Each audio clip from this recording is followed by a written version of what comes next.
Hi, friends. Dr. Nancy Trimbley here, putting the power and knowledge of your health back in your hands. I every day say I'm going to stop doing these videos and just focus on my patient care, exercises, healthy tips videos. But then cockamamie stuff happens, and I just have to bring it to your attention. So if you appreciate me doing that, please share this video, my other videos. Please give me a thumbs up. Subscribe, of course, if you're not subscribed already. So this is what happened. I'm going to screen share with you. And this is the cockamamie thing that shows up. Let's see, here it is.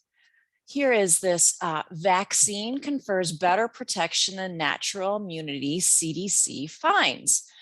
So I think, what is this? Let me read this article. So this study funded by the CDC says that the vaccine confers better immunity, better protection than natural immunity, which flies in the face of a video I just did that came out of Tel Aviv, Israel, that said that 700,000 people were in a study, and they found that natural immunity, meaning immunity that you had acquired after having COVID-19, was 13 times stronger than the vaccine, which makes complete sense because when your body naturally fights something off, there's a whole host and variation of immune cells that become involved. And, our bodies are so magnificent that man cannot duplicate that. It cannot take the place of the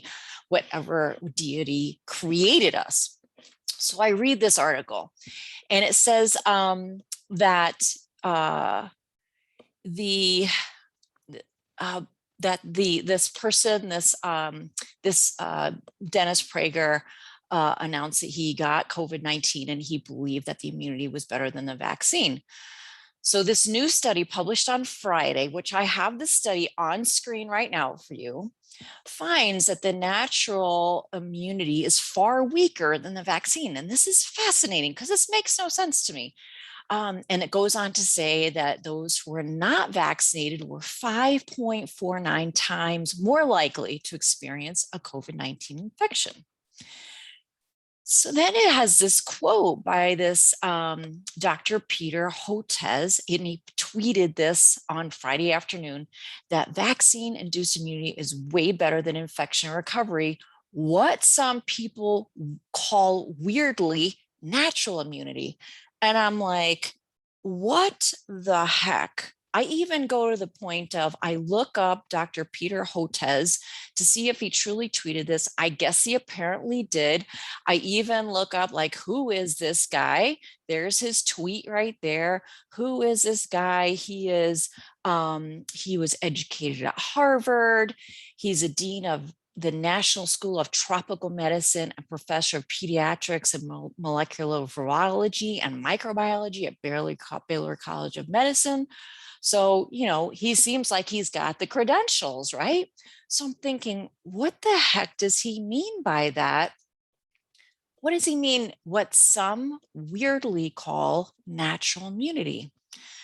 So this is how much of a nerd I am. I actually repurchased my physiology book that I used in chiropractic school. This is the same physiology book that the medical schools use.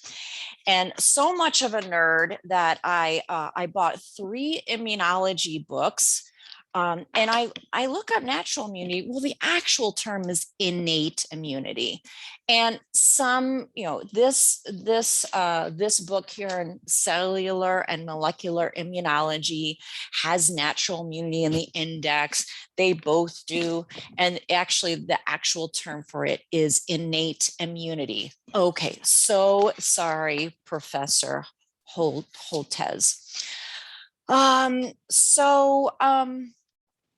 So what happens is we actually have acquired immunity to COVID-19 and bacteria and viruses and all kinds of other things. It's acquired immunity. Innate immunity is another thing, but does protect us as well. It just works differently.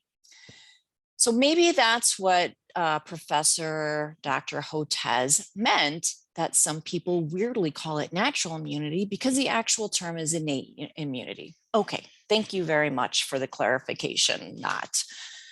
So let's go to the actual study. And this is so fascinating.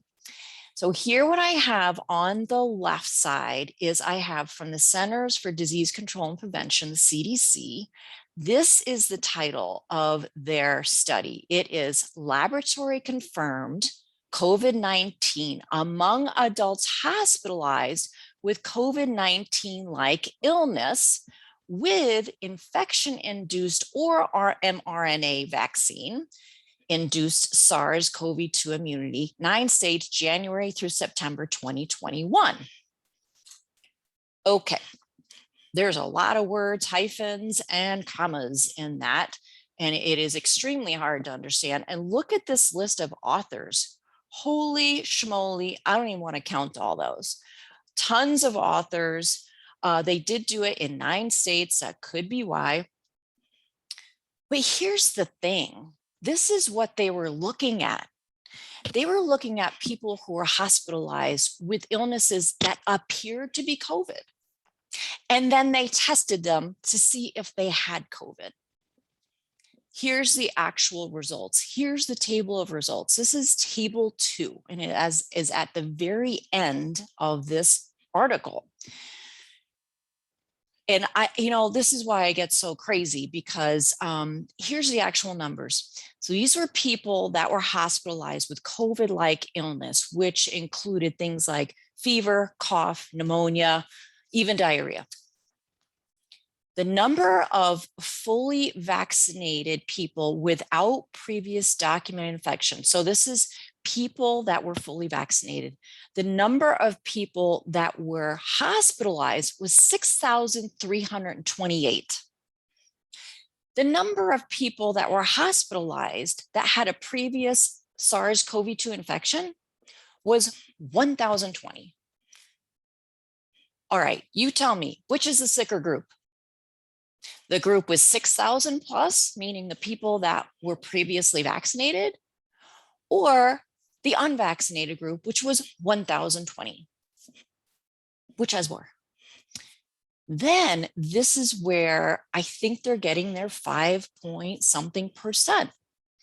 When they actually tested the people that were admitted for COVID-like illness, only 324 of the vaccinated group had a positive test. Of the unvaccinated group with these types of symptoms that were admitted, 89% had, or 89 people of 1,000 had a positive COVID test.